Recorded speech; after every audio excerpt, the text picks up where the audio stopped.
అస్సలాము అలైకుం వరహమతుల్లాహి వబరకాతుహు. అవుజు బిల్లాహి మినష్ షైతానిర్ రజీం. బిస్మిల్లాహిర్ రహమానిర్ రహీం.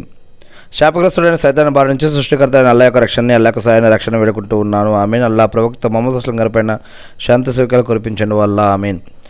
ఇస్లాంలో 12 నెలలు ఉన్నాయి. వాటిల్లో మొదటిది మొహరం నెల, రెండవది సఫర్ నెల, మూడవది రబీఉల్ అవ్వల్, దాని తర్వాత రబీఉల్ తాని, జమాదుల్ అవల్, జమాదుల్ తాని, రజబ్, షాబాన్, రంజాన్, షవ్వాల్, జుల్ఖైదా, జుల్హిజ్జా, ఇలా 12 నెలలు ఉన్నాయి. అల్లాహ్ సుబ్హానహు వ తఆలా ఖురాన్లో తెలియజేస్తూ ఉన్నారు. ఏమని? సంవత్సరం అనేది ఉంటుంది.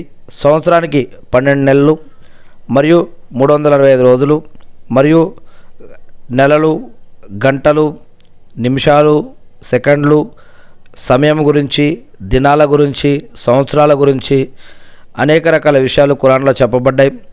సూర్యుడు, చంద్రుడు, నక్షత్రాలు మొదటి ఆకాశంలో ఎందుకు ముస్తాబు చేయబడ్డాయి, మరియు ఈ యొక్క ప్రపంచంలో దారులు, అనేక రకాల విలువలు, సమయం, సందర్భాలు, అనేక విషయాలు చెప్పబడ్డాయి.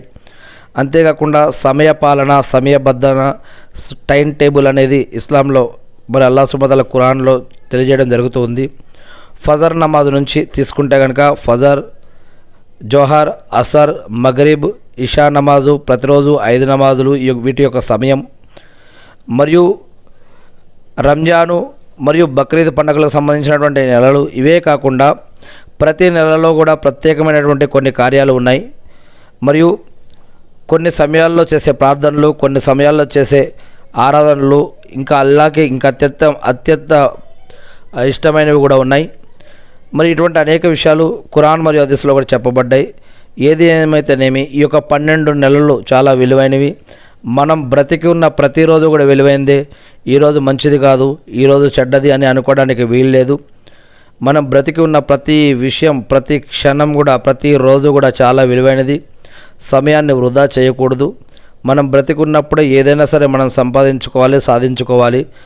మరి మనం మరణించాక సదకే జారియా కోసం కావలసిన కార్యాలన్నీ కూడా మనం బ్రతికి ఉన్నప్పుడే చేసుకోవాలి. మనం ఒక్కసారి ప్రళయ దినం వచ్చిందంటే కనుక మళ్ళీ మనం తిరిగి ఈ ప్రపంచంలోకి వచ్చి మనం కార్యాలు చేసుకొని మళ్ళీ పుణ్యాలు సంపాదించేది అయితే ఉండదు. ఎందుకంటే ఈ యొక్క జీవితమే బట్టి ఆధారపడే మన యొక్క కర్మల యొక్క తీర్పు అనేది జరుగుతుంది. అందుకే మనం జీవించున్న ప్రతి క్షణం కూడా, బ్రతికి ఉన్న ప్రతి క్షణం కూడా, ప్రతిరోజు కూడా, ప్రతి నెల, ప్రతి సంవత్సరం కూడా విలువైనది. ఏదేమైతే నేను సృష్టికర్త అయిన అల్లాహ్ని ప్రార్థిస్తూ ఉన్నాను. అల్లాహ్ మీరు మాకు